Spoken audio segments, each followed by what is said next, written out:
오늘 주시는 말씀은 마태복음 6장 9절, 10절, 2절 말씀입니다. 마태복음 6장 9절과 10절 두 구절의 말씀입니다. 한 목소리로 같이 읽겠습니다. 마태복음 6장 9절과 10절입니다. 시작. 그러므로 너희는 이렇게 기도하라. 하늘에 계신 우리 아버지, 이름이 거룩히 여김을 받으시오며 나라가 임하시오며 뜻이 하늘에서 이루어진 것 같이 땅에서도 이루어지이다. 아멘. 오늘은 마태복음 6장 9절과 10절 말씀을 통해 너희는 이렇게 기도하라 하는 제목으로 첫 번째 시간 같이 은혜 나누기를 원합니다. 주님이 가르쳐주신 이 기도를 우리는 흔히 뭐라고 그럽니까? 주 기도문이다. 주님이 가르쳐주신 기도. 그래서 이 주기도문의 특징은 앞에서 우리가 봤던 바리새인들의 기도와는 완전히 다릅니다. 그리고 이방인의 기도와도 다릅니다. 바리새인들은 어떻게 기도했습니까? 남에게 보이려고 기도했습니다. 그리고 그들은 기도문을 암송을 했습니다. 그것은 정말 필요합니다. 우리도 주기도문 같은 경우 암송하잖아요. 근데 그것이 나중에는 변질되어서 형식적인 기도가 되어버렸다는 것입니다. 쉐마나 쉐몬의 에스레 18이라는 그 기도문을 외우는 것은 그 기도를 하면서 하나님을 만나라고 하는 것인데 그들은 형식적으로 암송을 해버렸다는 것입니다. 이방인의 기도는 어떻습니까? 아무 뜻도 없이 반복하는 중언부언하는 기도였습니다. 그러나 오늘 주님이 우리에게 가르쳐 주시는 이 기도는 먼저 그의 나라와 의를 구한 후에 그리고 우리의 필요를 구하라고 하는 기도가 바로 이 주 기도문입니다. 맨 먼저 어떻게 기도하라고 말씀하셨습니까? 하늘에 계신 우리 아버지요. 맨 먼저 이렇게 나온 이유는 바로 아버지에 대해서, 하나님 아버지에 대해서 우리가 정확하게 알고 있어야 한다는 것입니다. 하나님을 모르면 안 되잖아요. 육신의 아버지, 육신의 어머니도 우리가 나이가 들면서 아버지와 어머니가 우리에게 어떤 마음으로 지금까지 애쓰고 고생하셨는지를 나이가 들면 깨달아지잖아요. 하물며 우리의 영혼을 구원하시고 우리의 삶을 인도하시는 하나님 아버지를 모르고서는 우리는 신앙생활을 할 수가 없다는 것입니다. 하나님 아버지는 자녀들이 무엇이 필요한지를 잘 아십니다. 지난 시간에 보았던 시편 11편 4절입니다. 하나님은 우리의 모든 상황, 환경, 우리의 모든 처지, 마음의 상태까지도 다 아십니다. 그것을 어떤 하나님이라고요? 감찰하시는 하나님. 그렇게 감찰하시는 하나님은 거기에서 아시는 데서 끝나는 것이 아닙니다. 우리의 모든 필요한 것들을 예비하시고 그것을 우리에게 공급하시는 하나님, 여호와 이레의 하나님이십니다. 창세기 22장 13절과 14절은 우리가 잘 아는 대목으로 하나님은 아브라함에게 내 사랑하는 독자 이삭을 번제로 바쳐라고 말씀하셨습니다. 청천벽력 같은 말씀 아닙니까? 그러나 하나님은 갑자기 우리에게 감당하지 못할 말씀을 하시지는 않습니다. 창세기 15장에서 아브라함에게 내 몸에서 상속자가 나올 것이다. 그리고 끊임없이 17장, 18장, 19장 하나님은 계속해서 아브라함과 사라에게 물리적으로 과학적으로는 도무지 이세가 나올 수 없는 불가능한 상황이지만 그럼에도 불구하고 하나님은 계속해서 그 약속의 말씀을 확신시키시고 확증하시잖아요. 그래서 아브라함은 이제 그 말씀으로 인해서 히브리서 11장 19절 말씀처럼 아브라함은 하나님이 이삭을 죽은 자 가운데서 다시 살리실 것을 믿었다. 그 믿음이 어디에서 나옵니까? 로마서 10장에 보니까 말씀은 들음에서 믿음이 나온다고 그랬습니다. 말씀을 들음으로 믿음이 생긴다고 말씀하고 있잖아요. 아브라함은 끊임없이 하나님의 약속의 말씀을 듣고 또 듣고 들으면서 마음에 새겨지고, 그래서 그는 마침내 하나님은 이삭을 번제로 바쳐라고 하지만 그것은 이삭을 죽이고자 하시는 것이 아니라 하나님의 놀라운 영광을 맛보게 하실 것이 믿어졌다는 것입니다. 그러나 아들 이삭은 아무것도 모르고 모리아산을 오르면서 아버지, 나무와 풀은 있는데 재물은 어디 있습니까? 늘 아버지가 하나님 앞에 제사를 드리는 것을 보고 자랐다는 것입니다. 가정에서 자녀는 부모의 그 신앙을 본받으면서 자라는 겁니다. 이삭은 그래서 아버지가 하나님 앞에 늘 제사 드리는 그 모습을 보면서 그렇게 물었습니다. 그때에 아브라함이 이삭에게 한 말이 바로 하나님이 준비하신다. 그 준비하신 그 제물이 바로 모리아산 정상에 하나님이 주신 순양이었습니다. 아브라함과 이삭에게 가장 필요한 것이 무엇이었습니까? 하나님 앞에 제사드릴 제물이었잖아요. 그런데 하나님은 그 필요를 아시고 예비하셨다가 주신다는 것. 그것이 바로 창세기 22장 13절과 14절의 말씀입니다. 아버지 때처럼 이삭도 기근을 만났습니다. 물질이 없고, 물질은 있지만 양식이 없고, 또 농사지을 땅도 없습니다. 그래서 아버지가 하던 대로 이삭은 애굽으로 내려가는 중에 하나님은 그 아래서 그에게 말씀하셨고, 그래서 그 글 아래 멈추게 하셨습니다. 하나님은 이렇게 창세기 26장에서 이삭을 위해 글 아래 축복을 예비해 놓으셨다는 겁니다. 결혼을 앞둔 이 땅의 많은 청년들도 하나님은 아브라함에게 말씀하신 대로, 그리고 오늘날 부모들과 군인들에게도 말씀하는 것처럼 창세기 24장에 보니까 하나님은 이삭을 위하여 하란의 리브가라는 배우자를 예비해 놓으셨다는 겁니다. 리브가의 편에서 보면, 리브가의 부모 편에서 보면 하나님은 가나안 땅에 누구를요? 이삭을 예비해 놓으셨다는 겁니다. 29장에 아버지와 형을 피해 도망가는 그 초라한 야곱을 위해서 하나님은 29장에 라헬을 예비해 놓으시고, 장차 이스라엘의 12지파의 조상이 되는 놀라운 축복을 예비하시는 하나님은 여호와 이레의 하나님이시라는 겁니다. 야곱 가문이 물질은 있지만 더 이상 소와 양을 먹일 수 없고 자신들의 목숨도 위태로운 그 대기근의 때에 하나님은 창세기 45장 5절에서 애굽에 요셉을 예비해 놓으셨다는 겁니다.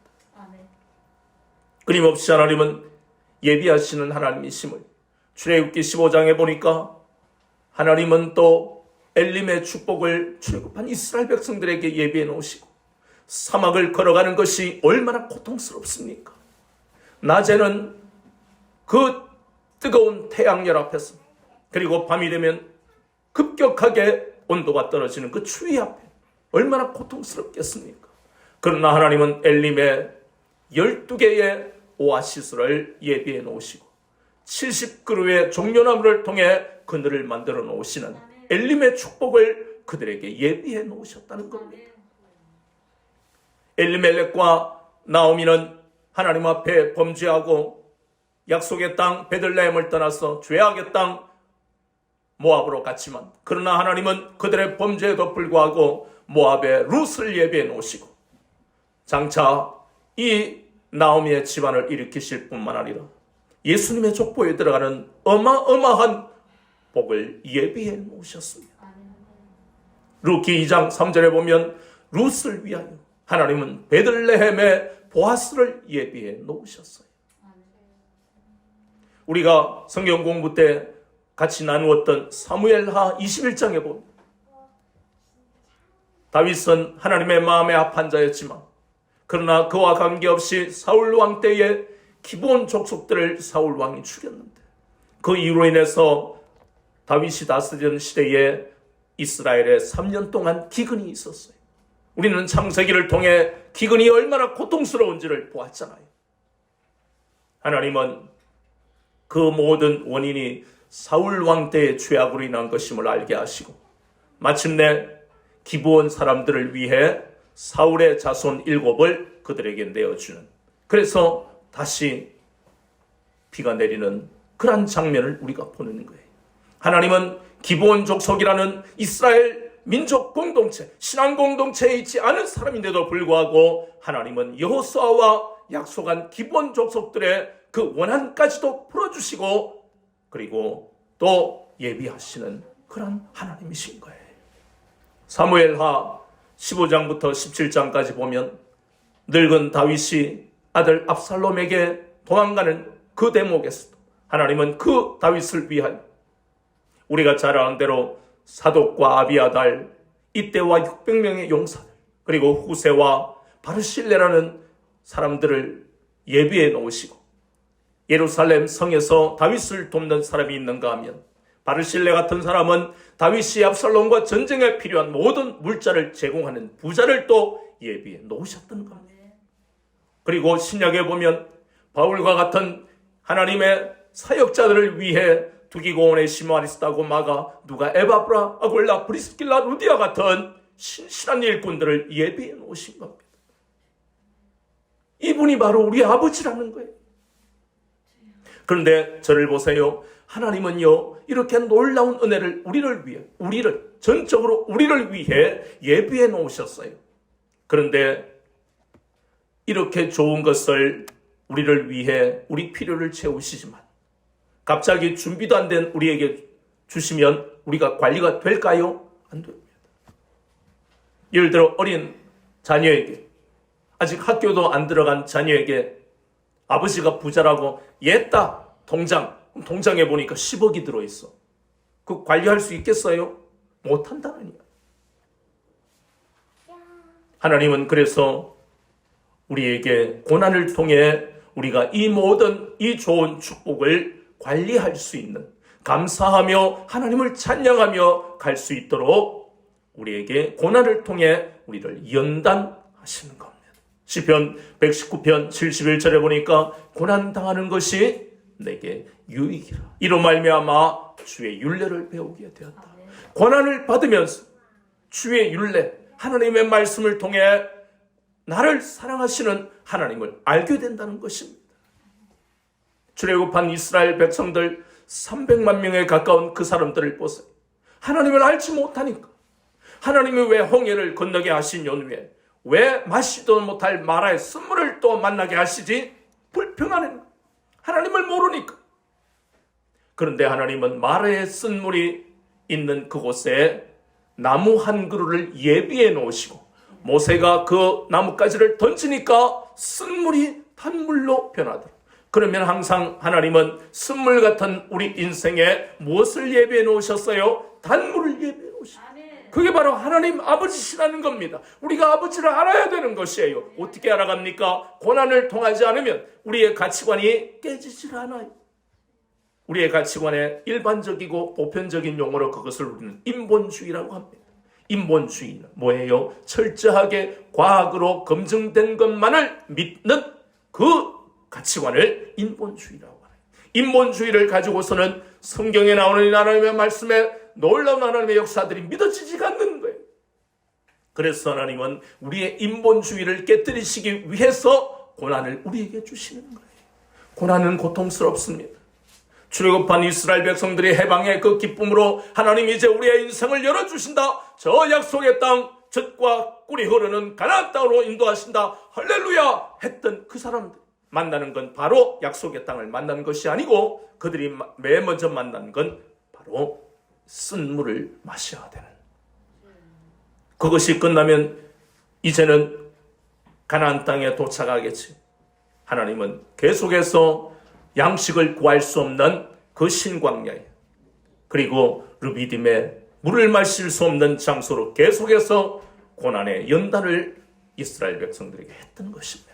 우리도 마찬가지. 로마서 8장 17절에 보니까 하나님의 영광을 보기 위하여 고난을 받아야 된다라고 말씀합니다. 빌립보서 1장 29절도 같은 말씀이에요. 히브리서 12장에는 하나님은 우리를 사랑하시기 때문에, 자녀를 사랑하시기 때문에 우리를 채찍질한다. 그것이 고난의 의미입니다. 야고보서 1장 2절에서 4절 말씀해 보니까 믿음의 시련은 인내를 이루게 하고 온전하고 구비하여 조금도 부족함이 없게 하신다고 분명하게 약속하셨습니다. 이제 머리로는 하나님의 약속을 알겠는데 고난이 우리에게 닥치면, 저와 여러분에게 질병이 찾아왔어요. 그러면 말씀은 알겠는데 그 고통을 이길 힘이 우리에게 없기 때문에 우리의 입에 불평이 나오는 겁니다. 왜 내가 이런 질병을 가져야 합니까? 나는 이렇게 날마다 운동도 잘하고 생활 습관도 좋고 술이고 담배도 안 피우는데 왜 나에게 암을 주십니까? 불평이 나오는 거예요. 너무나 당연한 불평이잖아요. 그런데 하나님은 고난 가운데서 자녀들을 내버려 두지 아니하시고 함께 하시고 우리를 위로하신다는 것도 우리가 알아야 된다는 것입니다. 그 고난은 고통스럽습니다. 그러나 하나님은 멀리 계시면서 그래 잘 참고 이겨내거라 그렇게 하시는 하나님이 아니시라는 겁니다. 창세기 28장 25절에 하나님은 야곱에게 말씀하셨습니다. 야곱이 훈련이 잘 되었고 기도를 많이 하는 신앙인이 아니었습니다. 아버지를 속이고 형을 속이며 도망가는 그 길에서 하나님은 약속하셨습니다. 내가 어디로 가든지 너와 함께 하겠다고 약속하셨습니다. 이사야서 43장 2절에도 하나님이 우리에게 약속하셨습니다. 물 가운데 가더라도 물이 너를 침몰시키지 못할 것이고 불 가운데 가더라도 불이 너를 태우지 못할 것이다. 이것이 바로 우리가 당하는 고난 가운데서도 우리가 결코 망하지 않는다는 이야기 아닙니까? 이 약속의 말씀을 우리가 붙들어야 된다는 것입니다.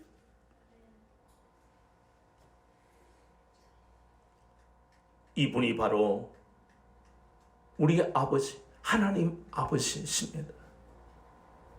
그래서 우리는 주 기도문에 맨 먼저 나오는 하늘에 계신 우리 아버지,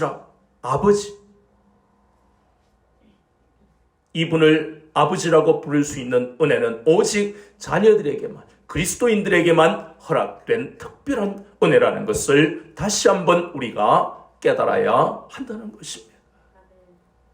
두 번째로 기도하는 그 말씀은 무엇입니까? 이름이 거룩히 여김을 받으시오며. 우리를 구원하시고 우리의 삶을 인도하시는 그 하나님의 은혜를 우리가 기억한다면 천지 만물 가운데 하나님 아버지의 거룩하신 이름은 가장 높은 곳에 위치해야 하는 것이 마땅하다는 것입니다. 시편 103편 12절에 동이 서에서 놓은 것 같이 우리 죄가를 우리에게서 옮겨버리셨어요. 이사야 1장 18절에 오라 우리가 서로 변론하자. 너희 죄가 주홍 같을지라도 진홍같이 붉을지라도 흰 양 털처럼 깨끗하게 하신다고 말씀하셨잖아요. 에베소서 1장 7절에 우리가 그리스도 안에서 그의 은혜의 풍성함을 따라 그의 피로 말미암아 속량 곧 죄사함을 받았다고 했습니다. 이 놀라운 구원의 은혜를 우리에게 베풀어 주셨잖아요. 로마서 6장 10절에는 우리 죄에 대하여 단번에 제물되게 하신 하나님의 놀라우신 은혜로 인해서 예수 그리스도의 거룩한 그 피로 말미암아 우리가 구원받았기 때문에, 그래서 하나님의 거룩하신 이름은 높임을 받아 마땅하다는 것입니다. 우리의 삶을 또한 어느 곳에 있든지 무엇을 하든지 하나님은 책임지시고 인도하시는 은혜를 우리에게 베푸십니다. 시편 121편 말씀해 보니까 하나님은 자녀들을 어떻게 인도하십니까? 졸지도 아니하시고 주무시지도 아니하십니다. 어느 누가 있어서 그렇게 자녀들을 책임질 수 있습니까? 부모도 피곤하면 자녀들을 위해 기도하다가 잠을 자야 합니다.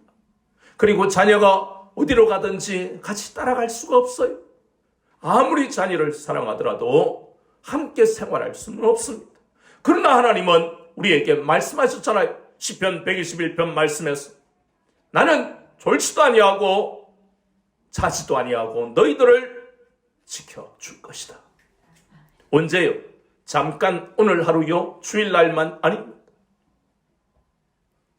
이 땅에서 영원히 하나님의 인도하심을 받게 된다고 약속하셨습니다. 그래서 우리는 하나님의 이름을 찬양하고 영광을 하나님께 돌려야 된다는 것입니다. 세 번째는 뭐라고 기도해라고 하십니까? 나라가 임하시오며. 이 나라의 의미는 하나님의 다스리심을 나라라고 그럽니다. 하나님이 통치하시는 모든 곳을 나라라고 그러고, 또한 그것을 우리는 잘 알다시피 천국을 가리키는 말씀이에요. 로마서 14장 17절 말씀해 보니까 하나님의 나라는 먹는 것과 마시는 것이 아니요 오직 성령 안에 있는 의와 평강과 희락이라고 말씀합니다. 그래서 우리는 나라가 임하시오며 이렇게 기도한다는 것은 더 구체적으로 우리는 세 가지로 상세하게 이 기도를 풀면, 먼저는 하나님, 내 마음에 하나님의 다스리심이 있기를 원합니다. 이 이야기.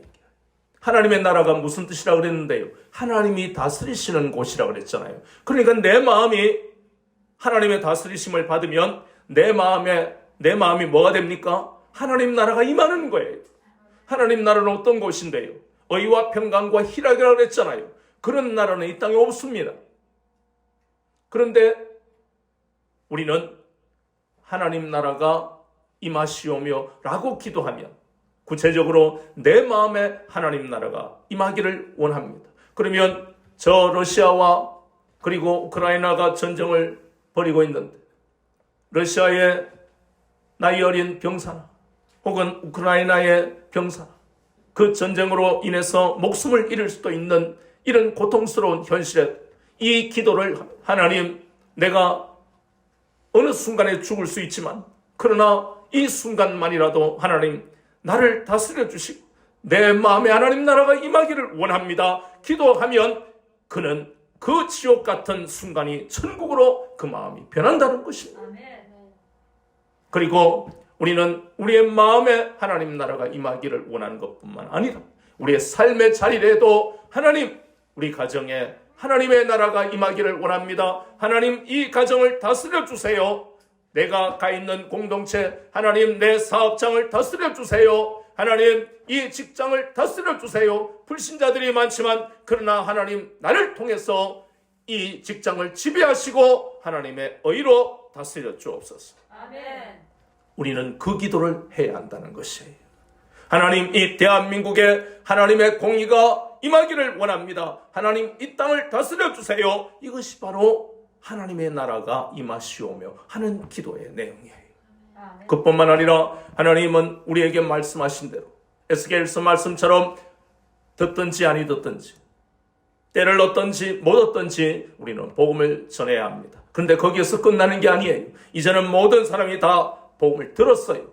우리가 해야 할, 이 시대에 우리가 해야 할 일은 바로 예수님이 제자들에게 말씀하신 대로 추수할 일꾼을 부르시는 때입니다. 그래서 우리는 기도할 때에 하나님, 때를 얻든지 못 얻든지 듣든지 아니 듣든지 복음을 전파하는 것뿐만 아니라 우리가 추수할 일꾼이 되었어. 그 중에서 쭉정이는 버리고 알곡을 주께로 인도하여 하나님 나라가 세워지기를 원합니다. 이것도 바로 하나님 나라가 임하기를 기도하는 것이에요. 그리고 가장 중요한 것은 하나님 나라가 임한다는 것은 눈물도 고통도 없는 예수님이 재림하셨을 때에 우리에게 올 영원한 나라가 속히 임하기를 원합니다. 그 기도입니다. 그래서 우리는 단순하게 주기도문을 외우는 데서 끝나서는 안 돼요.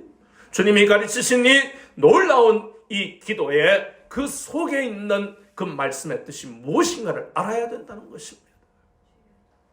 그리고 또 어떻게 기도하라고 말씀하십니까?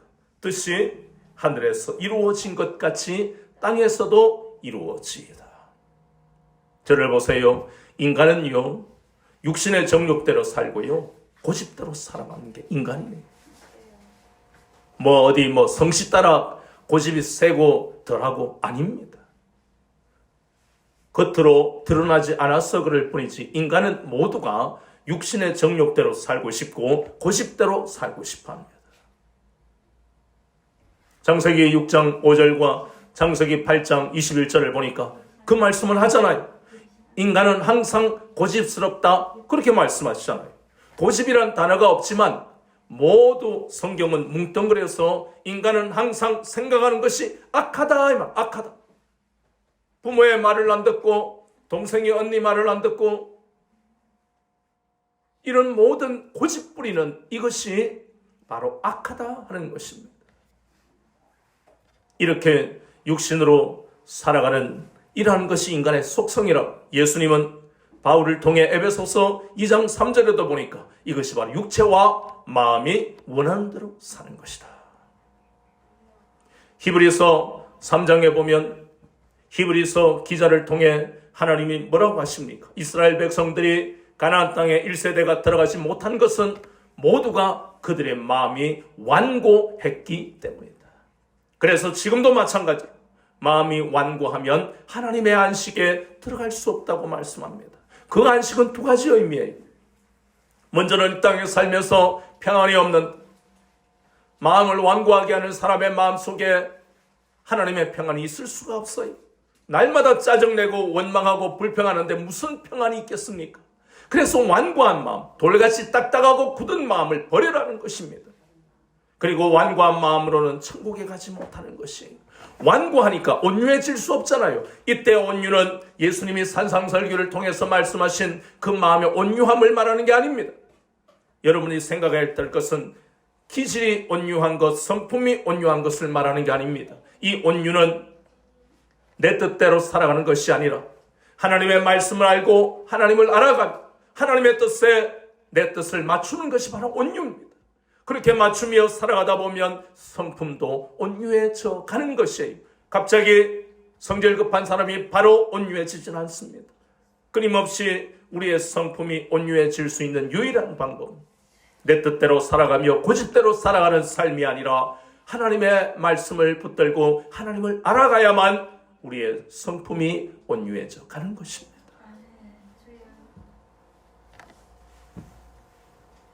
인간은 이렇게 육신의 정욕대로 살고 고집대로 살아가며 실패를 거듭할 수밖에 없잖아요.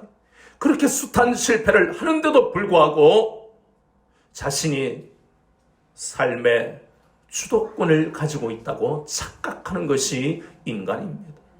내 마음대로 하는데 뭘 그래? 내 돈으로 내 마음대로 하는데.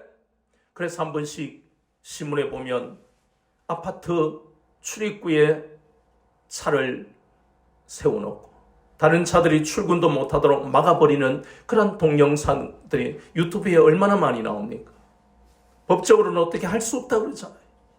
얼마나 수시간 동안 주민들이 애를 먹겠습니까? 그 왜 그랬어요? 바로 그게 육체와 마음이 원하는 대로 살아가는 것입니다. 로마서 1장 18절 말씀처럼 불경건하고 불의하게 살아가도 아무렇지도 않은 겁니다. 왜요?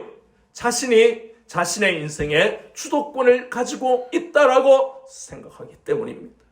그것이 성경에서는 죄라고 말씀하고 있습니다. 그런데 성경에 보니까 그렇게 살아가든 내가 내 인생에 주도권을 가졌어 라고 생각하며 살아가는 사람들의 실패가 성경 속에 나옵니다. 창세기 3장에 보면 아담이 범죄합니다. 육신의 정욕을 이기지 못했어. 하나님이 따먹지 말라는 선악을 아는 나무의 열매를 먹어버렸습니다. 그것이 선악과에서 끝나버릴까요? 이 땅에도 저와 여러분도 그렇지만 불신자들은 더하겠지요. 해서는 안 되는 줄 알면서도 저지르는 그 범죄들을 보면 그것이 바로 선악을 아는 나무의 열매를 먹어버린 아담의 그 원죄가 내려오고 있음을 우리가 눈으로 보는 거예요. 우리는 아담의 원죄가 용서받았지만 예수님을 안 믿는 사람은 계속해서 아담의 그 더러운 악한 그 마음들이 내려가는 것입니다. 아브라함도 하나님 앞에 믿음의 조상이라고 로마서에서 그렇게 복을 받았지만, 그러나 그가 연단을 받는 과정에서는 하나님 앞에 수많은 죄를 저질렀어요. 창세기 12장에 보니까 하나님이 음성을 주시지 않았는데, 하나님은 아까 어떤 하나님 아버지시라고 말씀했습니까? 우리의 모든 상황과 처지와 형편을 다 아시는 하나님이십니다. 아브라함이 약속의 땅에서 기근을 만난 것을 하나님은 다 아셨다는 것이에요. 그런데 그는 하나님을 아는 지식이 없었습니다. 그래서 그가 고민하고 또 고민해서 얻은 방법은 물이 풍부한 애굽으로 내려가는 것이었습니다. 그것이 바로 하나님 앞에는 범죄였다는 겁니다. 창세기 16장에는 하나님이 분명히 15장에서 내 몸에서 상속자가 나올 것이다, 그렇게 분명히 약속의 말씀을 주시는데도 불구하고 그가 가나안 땅에 온 지 10년, 믿음을 10년 동안 지켰지만 더 이상 믿음을 지키기가 힘들 정도 믿어지지 않고, 그래서 사라의 말을 들어 하갈과 동침하는 장면이 창세기 16장에 나옵니다. 이것이 바로 우리의 고집대로 살아가는 성경 속에서의 인물들에게 나타나는 그런 말씀이에요. 그뿐만 아닙니다. 아브라함만 그랬습니까?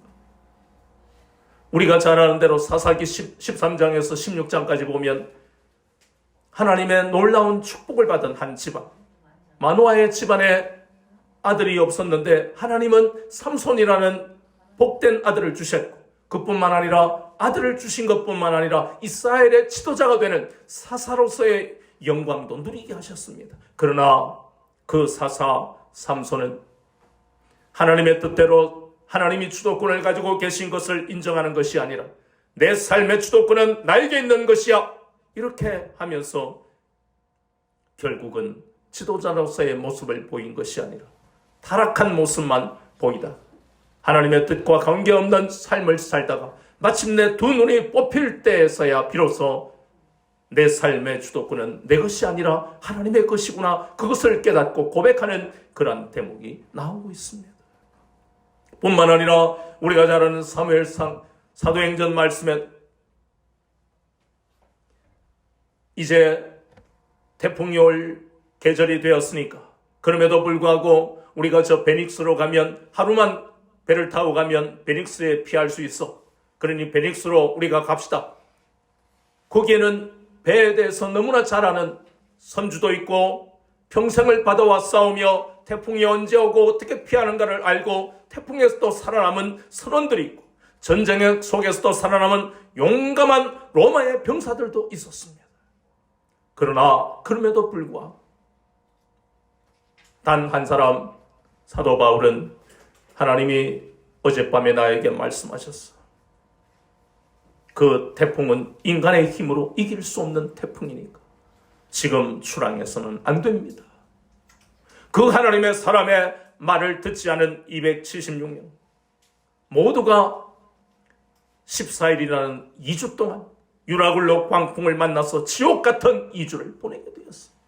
우리의 인생은 하나님의 말씀을 떠나서는 지옥 같은 삶을 살 수밖에 없는 것입니다. 우리의 고집대로 살아가는 인생은 망할 수밖에 없는 것이고 실패할 수밖에 없다는 것을 하나님은 이렇게 성경 속에서 실패한 사람들의 실패한 삶의 자리에 우리에게 똑똑하게 말씀하고 있는 겁니다. 사랑하는 자녀를 실패하는 삶을 살지 않게 하시려는 하나님의 그 사랑을 우리는 깨달아야 된다는 것입니다.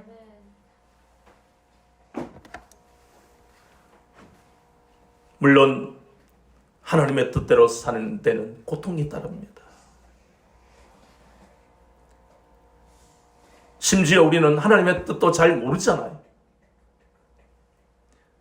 마태복음 12장 7절에 보면 성경은 하나님의 뜻이 무언가 하는 것을 우리에게 말씀합니다. 하나님은 제사보다 자비를 원하신다.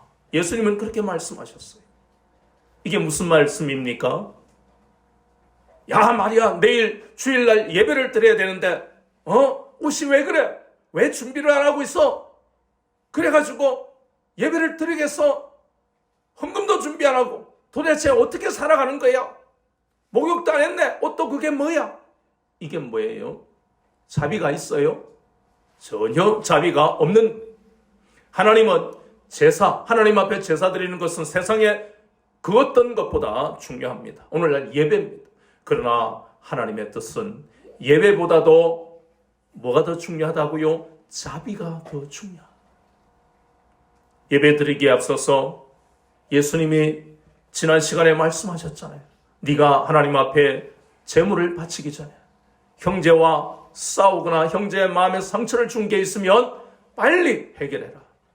야, 바보야, 미련한 놈, 저 미워 죽겠어. 이런 모든 것들을 용서를 구하라는 것입니다. 그리고 나에게 상처 준 사람을 용서하라는 것입니다. 그게 자비예요. 그걸 먼저 해야만 하나님이 기뻐하시는 예배를 우리가 드릴 수 있다는 겁니다. 또 하나님의 뜻은 마태복음 18장 14절의 말씀을 통해서 하나님은 한 마리의 양도 잃어버리지 아니하시는 것이 하나님의 뜻이라는 겁니다. 우리는 신앙생활하면서 야, 저 사람은 교회 안 나올 거야, 저 사람은 구원받기 힘들어, 그건 우리 판단. 절대로 우리는 그런 말 했으면 안 됩니다. 그런 말보다 우리의 입술에는 하나님의 뜻을, 마태복음 18장 14절의 말씀처럼, 아니야, 하나님은 한 마리의 양도 잃어버리지 아니하시는 것이 하나님의 뜻이야, 이 말이 우리에게 먼저 나와줘야 된다는 것입니다. 요한복음 말씀에도 우리 한번 찾아봅니다. 요한복음에도 하나님의 뜻이 무엇인가, 하나님의 뜻을 이렇게 말씀합니다. 요한복음 6장 39절 40절입니다. 요한복음 6장 39절 40절. 제가 읽어드리면, 나를 보내신 이의 뜻은 내게 주신 자 중에 내가 하나도 잃어버리지 아니하 마지막 날에 다시 살리는 이것이니라.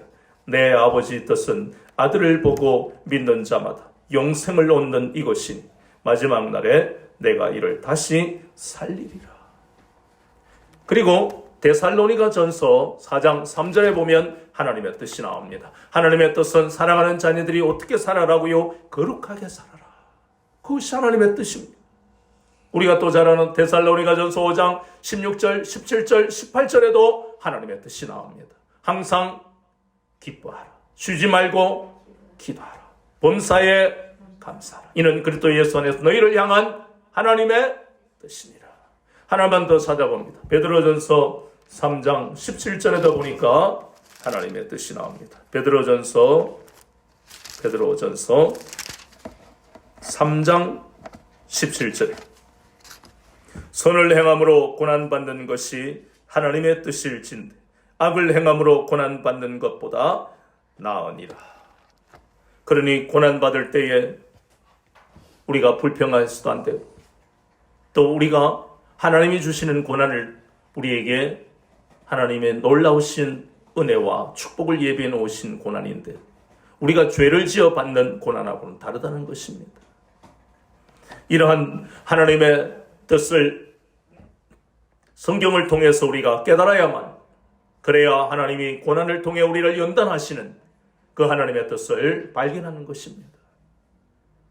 하나님의 뜻은 그 뜻대로 우리가 받아들이는 건 쉬운 게 아닙니다. 고통이 따릅니다. 불평이 나올 수 있어요. 그러나 분명한 것은 한 가지입니다. 하나님의 뜻대로 우리가 살아가면 우리의 삶에는 실패가 없습니다. 우리는 능력 있는 삶을 살아가게 됩니다. 저를 보세요. 오늘 이렇게 주님이 가르치신 이 기도를 통해서 하나님 아버지께서 우리의 아버지가 되시는 것을, 이것이 얼마나 놀라운 은혜인지를 다시 한번 생각하시고, 그 하나님 아버지는 우리가 어떤 상황에 있으며 우리에게 무엇이 필요한가를 너무나 잘 아시고 예비해 놓으시는 그 하나님 앞에 우리는 영광을 올려드려야 되는 것이고, 날마다 하나님을 알며 하나님의 뜻대로 살아가기를 기도해야 된다는 것입니다. 그러나 바리새인이 우리에게 보였던 쉐마, 그리고 쉐몬의 에스레 18이라는 기도문을 암송하다가 형식적인 신앙에 그쳐버린 것처럼, 우리도 주 기도문을 날마다 암송만 하는 데서 그쳐버리면 우리도 바리새인하고 똑같이 되는 거예요.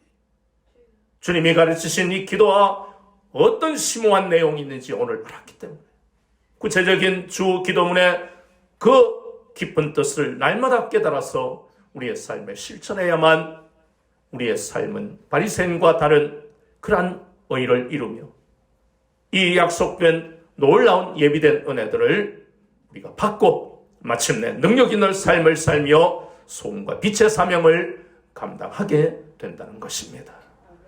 날마다 주님이 가르치신 이 기도를 마음에 새기며 이 놀라운 복을 허락하신 하나님의 은혜를 늘 마음에 새기면서 능력 있는 삶을 살게 하시는 하나님의 약속을 굳게 믿고 가는 여러분 되시기를 주님의 이름으로 축원합니다.